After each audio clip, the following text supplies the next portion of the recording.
sí. Ahora ya pasa, ¿no? Sí. Ya, perfecto. Bueno, muchas gracias por la invitación. Es un placer estar siempre en el Congreso Nacional de Ingeniería Civil, aunque yo soy industrial, pero pues ustedes saben que mi experiencia está sobre todo en el sector construcción y quería un poco compartir esta idea del desarrollo que ustedes nos plantearon, ¿no? Primero, algunos datos importantes de cómo está nuestro sector. Pues está creciendo de una manera significativa. Lo interesante es que no solamente crece respecto al año pasado, lo cual era obvio, pues sí hay cifras muy llamativas, sino que también está creciendo respecto al año 2019 de una manera muy, muy sustantiva, 17% respecto al año 2019 en octubre, perdón, en abril. Y en mayo también se espera un crecimiento importante de 256%, ¿no? Claro, la verdad es que el año pasado la construcción cayó pues fuertemente, pero si lo comparamos también respecto al 2019 hay un crecimiento. Hay una expectativa de que podemos crecer bien este año. Sin embargo, en las encuestas que nosotros hacemos a partir de un panel de encuestadores, hay pues una duda por la incertidumbre política y bueno, y también sobre las posiciones de uno de los dos candidatos que está actualmente en liza, ¿no? Es un tema de expectativas que pues el nuevo gobierno tendrá que manejar, pero sí hay una diferencia muy fuerte en términos de inversión y de producción en el sector construcción respecto a lo que se venía dando, ¿no? La incertidumbre política es siempre un problema muy fuerte. Este año ha habido un tema muy interesante que ha sido el crecimiento de la obra pública. Este es el análisis que se hace de enero a mayo y en realidad el nivel de gasto que se ha logrado es inusitado. Nunca se ha invertido tanto como este año. Y sobre todo, si ustedes pueden ver ahí, la línea rosada es la de los gobiernos, el del gobierno nacional, que ha batido récord, pero si ustedes ven también la línea gris más clara, que es el gobierno local, también es muy fuerte, ¿no? Aquí hay una muy importante aporte de un programa que se llama Arranca Perú, que desde nuestro punto de vista, más que un programa de inversión, es un programa de empleo, ¿no? Y esto de alguna manera levanta la cifra a este volumen porque era un programa de inversión de casi 8.000 millones de soles, ¿no? En 2 años, el año pasado y este. El grueso de la inversión se va a hacer ahora y por eso también hay un problema. Ahí el problema es la debilidad técnica de las obras que se plantean, ¿no? Los créditos hipotecarios han caído 10% en el mes de abril, pero ustedes pueden darse cuenta que igual es una cifra muy fuerte respecto a lo que se ha venido haciendo en el tiempo, ¿no? El crédito hipotecario es el que mide el desarrollo de la vivienda, ¿no? Que es uno de los factores claves para el trabajo del sector construcción. Y dentro de esto, la vivienda social, que ha tenido, sí, un resultado interesante. Miren el bache que tuvimos el año pasado, fundamentalmente porque el gobierno decidió parar la construcción y parar el desarrollo inmobiliario, lo cual fue un grave error, ¿no? Y pues nos ha costado salir, pero hemos salido, digamos, de una manera rápida. Ustedes pueden ver cómo, ¿no? Ya en los últimos meses los resultados son muy parecidos a los que había antes, igual que en la producción del sector, ¿no? Y esto creo que es bien importante. Lamentablemente, pues tenemos esta situación política de indefinición que tiene dos problemas. El primero, que no se sabe hasta ahora, digamos, no está proclamado el presidente y por lo tanto no se sabe quién va a ser el primer ministro, quién va a ser el ministro de Economía, ¿no? Entonces, finalmente no se sabe qué va a ser el próximo gobierno. Y bueno, hay un nivel de incertidumbre también con una de las dos candidaturas, por lo que dice, ¿no?, que va a ser o por lo que no dice que va a ser quizá más apropiadamente, ¿no? Este es un tema fundamentalmente motivado por una cuestión de expectativas, de confianza, que bueno, se puede revertir en la medida en que se den señales claras de hacia dónde va el gobierno, ¿no? O sea, digamos, hemos recuperado la construcción, pero tenemos una situación bastante peculiar de acá al futuro, ¿no? Esta es el desembolso de créditos hipotecarios Mi Vivienda. Parece un corte transversal, ¿no?, de la cordillera de los Andes. Y esto no es atribuible al mercado, sino a la cantidad de recursos que se le asigna a estos programas. Lamentablemente, la política de vivienda no es una política que tenga prioridad dentro de la ejecución general del gobierno. Este no es un problema de este gobierno ni del anterior, es un problema que viene por lo menos desde hace 3 o 4 gobiernos. No es prioritario darle recursos y eso tiene consecuencias. Yo quiero darle un dato. El año 2008 nosotros hicimos un análisis en Lima Metropolitana, 2012, para determinar cuánta de la producción de vivienda en Lima Metropolitana era informal, ¿no? O sea, cuánta se producía sin la participación de un ingeniero, etc., ¿no? Y eso nos salía 69.5%, me acuerdo hasta de la cifra, ¿no?, en decimales. Este año hemos hecho un análisis similar y hemos bajado de 69.5 a 67%. Hemos bajado 2,5 puntos el nivel de informalidad en Lima Metropolitana, que dicho sea de paso es donde menos informalidad hay. En el interior del país la producción de vivienda puede tranquilamente llegar a un 80% de informalidad. Pero cuando uno analiza por qué es que hemos tenido esto, una de las razones es la que se muestra en este gráfico. La incertidumbre respecto a los servicios, ¿no? ¿Por qué se producen estos valles? Fundamentalmente por decisiones administrativas. Y nosotros en este periodo hemos analizado qué decisiones administrativas han fallado para que esto no se dé. Y están listadas. Si alguien de ustedes tiene un interés, le podemos pasar el documento que hemos hecho. Si nosotros hubiéramos mantenido una cantidad de recursos, ¿no?, digamos, constantes, ¿no?, no sometidos a esta volatilidad, la informalidad en Lima habría llegado a 53%. Es decir, hubiéramos logrado por lo menos 120,000 viviendas formales adicionales en los últimos 13 años.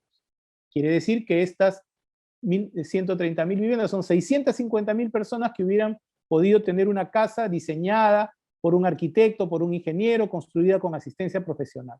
Es un tema bien interesante que marca un poco cuál es el futuro, ¿no?, que tenemos que pedirle a los futuros gobernantes también. Igual estamos en el programa Techo Propio. Acá en el Techo Propio llegamos a 43,000 este año pasado, y ahora pues el gobierno dio menos recursos y probablemente lleguemos a 34 o hasta menos, ¿no? ¿Por qué? Porque ya nos ha dicho el gobierno actual que ya no tiene recursos, que lo que gastó ya está gastado y que tienen plata hasta el mes de agosto. O sea que en septiembre, octubre, noviembre y diciembre, salvo que el gobierno nuevo que venga dé recursos para la vivienda social, no va a haber vivienda social en el Perú en los siguientes 6 meses. Perdón, desde agosto en adelante son 5 meses. Esas son las cosas que tenemos que manejar para que esto cambie, ¿no? Otro factor importante de desarrollo de la construcción, y ustedes se pueden imaginar, es la minería. Miren cómo la minería ha estado todos los meses del año pasado en espacio negativo, ¿no? Este mes último de abril, que es la última data que tenemos, creció 34%, pero todavía es inferior en 19% a lo que se tenía el año 2019, ¿no?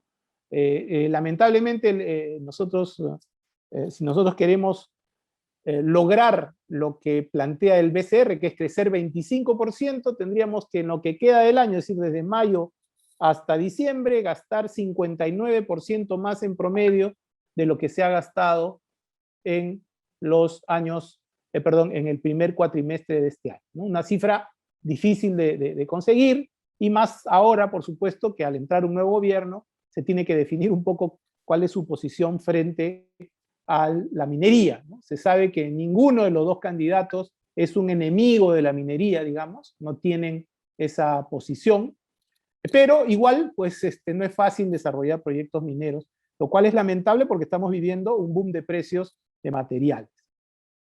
Es interesante ver que el mercado informal, es decir, este que estaba mencionando, sí es dinámico, ¿no? De ninguno de los indicadores que hemos, en ninguno de los indicadores que hemos medido en una encuesta, esto es una encuesta que nosotros hacemos a un panel de empresas constructoras y proveedoras de materiales e inmobiliarias, en ninguno están de acuerdo respecto a respecto a cómo irá la construcción en función de quién sea finalmente el que llegue al gobierno. En el único tema en el que están de acuerdo es que el sector, los entrevistados, ¿no? Que el sector informal va a seguir siendo importante, ¿no? Es una muestra de cómo nuestra estructura de la construcción tiene un problema de diseño, evidentemente, ¿no? Es bien interesante que no hay diferencias significativas respecto a la participación del mercado informal en la venta de materiales, que es un indicador bien ácido, digamos, del impacto de la informalidad, ¿no? Es en el único indicador en donde no importa quién sea el gobernante. Y naturalmente, eso es un gran problema para el ingeniero, para el profesional, porque es un mercado, o digamos, es un segmento de la población al que por una serie de razones no se puede llegar, ¿no? Ese es un tema bien importante a considerar, ¿no? Para poder, pues, encontrar soluciones en esta lógica de desarrollo, no de crecimiento, sino de desarrollo, ¿no? Es interesante ver también cómo la brecha del empleo ha ido creciendo en la construcción. Y acá hay algo, ingenieros, que es importante que nosotros entendamos. La construcción es un gran generador de empleo, es un gran reactivador y es un gran impulsor de actividades en otros sectores de la economía. Esto no siempre se entiende, ¿no?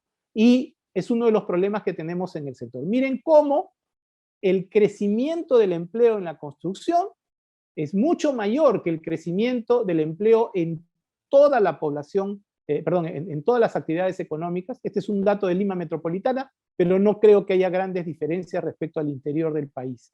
Y miren cómo de alguna manera se muestra que hay este desarrollo. Pero el problema, como vamos a ver a continuación, es que lo que ha crecido fundamentalmente es el subempleo.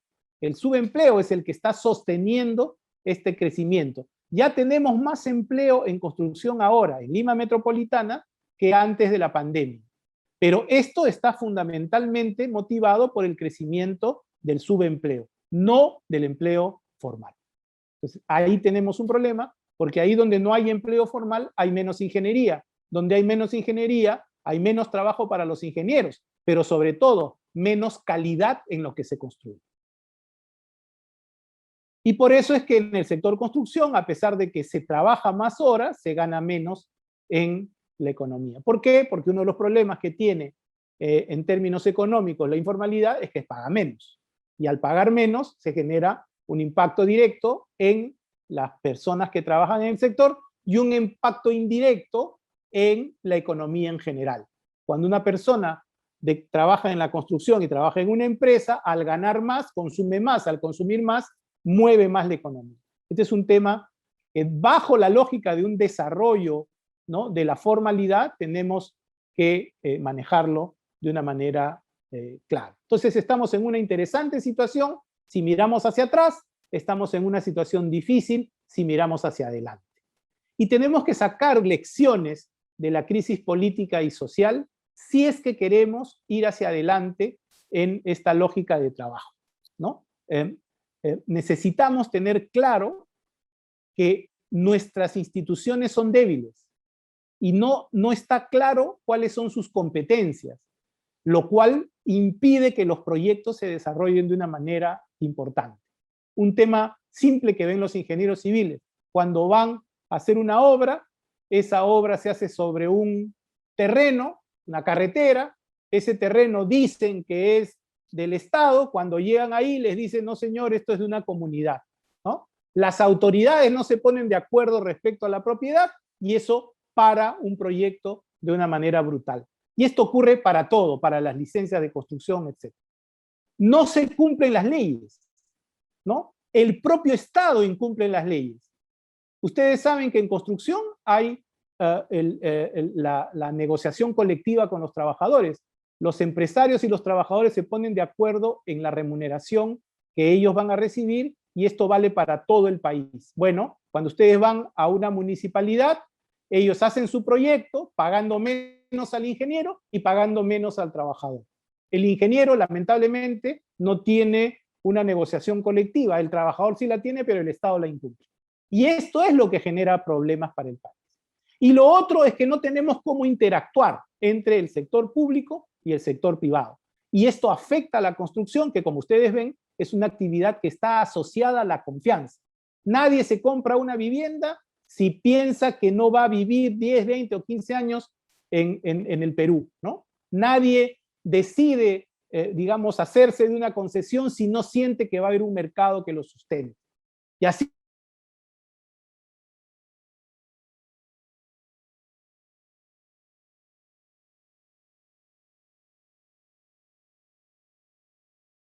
sino que estemos de acuerdo respecto a lo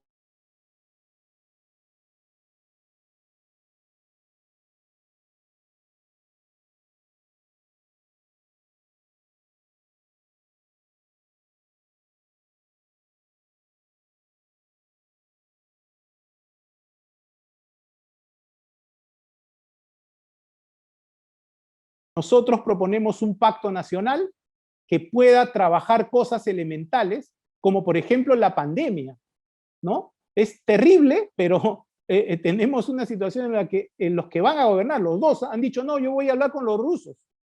¿Cómo? Estamos en plena solución, ni siquiera en eso nos ponemos de acuerdo. En el plazo inmediato, en el corto plazo hay que tomar decisiones, y acá proponemos un acuerdo entre trabajadores, empresarios y Estado para definir las principales reglas. Antes de definir una constitución, ¿no?, que sería la número 14 que tiene el Perú, ¿no? Los norteamericanos tienen una y los ingleses ninguna, y ahí están ellos y ahí estamos nosotros. Necesitamos un acuerdo económico que pueda funcionar.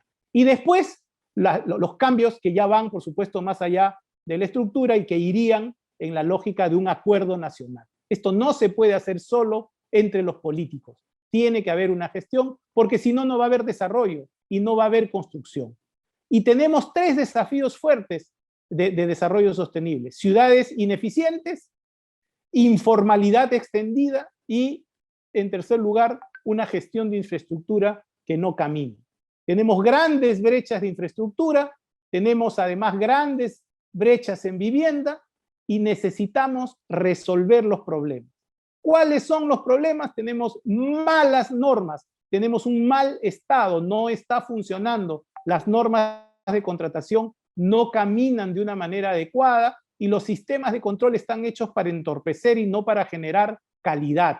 Quizá porque muchas de estas normas no son hechas por ingenieros, ¿no? Y este es un gran problema que existe en todo nuestro país. Y también se da en la parte de la vivienda y de la edificación. Miles de problemas para desarrollar proyectos, ningún problema para poder sacar cosas adelante. Si ustedes ven cómo en Colombia se pueden resolver problemas en barrios marginales construyendo edificios y construyendo un teleférico, nos damos cuenta que acá hay ingeniería, acá hay desarrollo y no tanto cuestiones de carácter legal que no nos van a resolver el problema. Mis 3 últimas diapositivas, porque estamos contra el tiempo. Tenemos que implementar un nuevo modelo de gestión de infraestructuras y edificaciones que funcione fundamentalmente por buena ingeniería, por tecnología. Necesitamos fortalecer los programas de vivienda social, necesitamos producir el triple de viviendas y recuperar 10.000 barrios marginales que son los que en la pandemia se han perjudicado. Tenemos que ocupar de manera importante, ocuparnos de la informalidad. Necesitamos crear formalidad y para eso tenemos que hacer planes urbanos que puedan hacer que esto camine. Las municipalidades tienen que fortalecerse, pero cobrando bien los impuestos, no poniendo trabas. Necesitamos una política de innovación e investigación. En el CENSICO hay 300 millones de soles estacionados que están parados porque no hay suficientes proyectos para eso. Y eso hace que el gobierno central, cada vez que tenga algún tiempo, alguna necesidad, se lleva plata a esos recursos. Necesitamos una estrategia entre el gobierno, los trabajadores y los empresarios para definir cuál es una estrategia de investigación e innovación, lo que nos ha hablado el anterior expositor sobre la prospectiva, sobre el método Delphi, sobre el BIM, tiene que ser promovido a través de investigación y hay recursos y se tienen que utilizar. Y luego crear espacios para un diálogo público-privado transparente y que permita la continuidad y el mejoramiento de las políticas. Para eso nosotros hemos planteado cambiar 7 leyes, ¿no? Primero, la ley de contrataciones del Estado, una nueva, basada en ingeniería y no en papeles, y que además nos dé a los colegios profesionales la oportunidad de ser relevantes en esta actividad. Es un tema, creo, que se puede conversar después. Segundo, una ley de desarrollo y suelo urbano. Esto ya está planteado en el Congreso. Para nosotros hay cosas que se pueden corregir, pero se puede ver. Tenemos que cambiar la función de planificación. Tenemos que sacar el CEPLAN de San Isidro y llevarlo a las regiones. Tenemos que hacer una ley de financiamiento de vivienda, entre otras cosas, para que no nos quedemos sin subsidios y créditos para vivienda social. El tema del CENSICO, del que ya les hablé.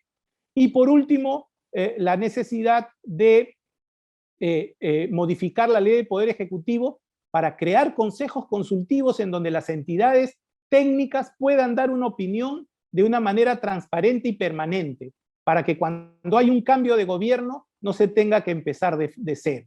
Y por último, el aumento de los ingresos municipales a partir del impuesto predial para que esto pueda cambiar. Esto es, digamos, el camino que nosotros entendemos que puede ser difícil, pero no imposible de gestionar. Pero como dijo Albert Einstein, si nosotros seguimos utilizando las mismas herramientas, no pensemos que vamos a encontrar soluciones distintas. Basadre dijo que el Perú era problema y posibilidad. Tenemos muchas dificultades, pero hay muchas herramientas que pueden hacer que nuestro país salve sus limitaciones institucionales, salve sus diferencias políticas para poder llegar al ansiado desarrollo. Y esta fecha del bicentenario debe servirnos como ejemplo de lo que tenemos que hacer para sacar adelante. Y en esta tarea, la labor de la ingeniería nacional es absolutamente fundamental. No es posible que sigamos pensando que en el Perú es más fácil pedir perdón que pedir permiso, y que además a un ingeniero, cuando haga un expediente de obra o un análisis de suelo o un estudio de mercado, se le pague como si estuviéramos comprando comida, ¿no? Como si estuviéramos comprando un menú. Si uno paga mal a los ingenieros, el problema lo terminan pagando todos los peruanos. Ojalá, ya que estamos en un congreso de la ingeniería civil, podamos difundir este mensaje para que los ingenieros podamos cumplir el rol que estamos en posibilidad de desarrollar, para que estos problemas que surgen en el Perú desde hace muchísimo tiempo se conviertan en realidad, en una oportunidad para salir adelante. Ojalá, ahora que haya un cambio de gobierno, entiendan que sin ciencia, sin tecnología, sin ingeniería, es imposible hacer del Perú el país justo, libre, democrático que todos aspiramos desde hace 200 años. Muchas gracias. Gracias, ingeniero Valdivia. Bueno, realmente muchas gracias por su visión del sector. O sea, yo creo que fue una presentación contextual, ¿no? Con una visión muy interesante del sector sobre los temas pendientes, lo que hay que hacer. Destaco yo lo que usted mencionó al inicio, con la necesidad de trabajar con proyectos de calidad. Gran parte del problema es que no tenemos proyectos de calidad. De repente necesitamos un sello de calidad para los proyectos de inversión del Estado, ¿no? Sí. También destaco el tema de necesitamos más gerencia, ¿no? Tanto en los gobiernos locales, regionales, gobierno nacional. Yo particularmente me he encontrado en gobiernos locales donde alguna vez hice proyectos con personas que realmente no tenían el nivel para poder tratar un proyecto de inversión. Necesitamos gerencia, necesitamos desarrollar capacidades. Es un tema, creo, de mucho futuro. Y sobre todo destaco también las lecciones que nos da, y usted lo ha planteado con mucha profundidad, las lecciones que nos da la crisis política social actual. Yo creo que hay mucho, mucho que sacar de aprendizaje de esta situación. Bueno, nuevamente muchas gracias, ingeniero Valdivia, por su presentación. Muy agradecido. Gracias a ustedes.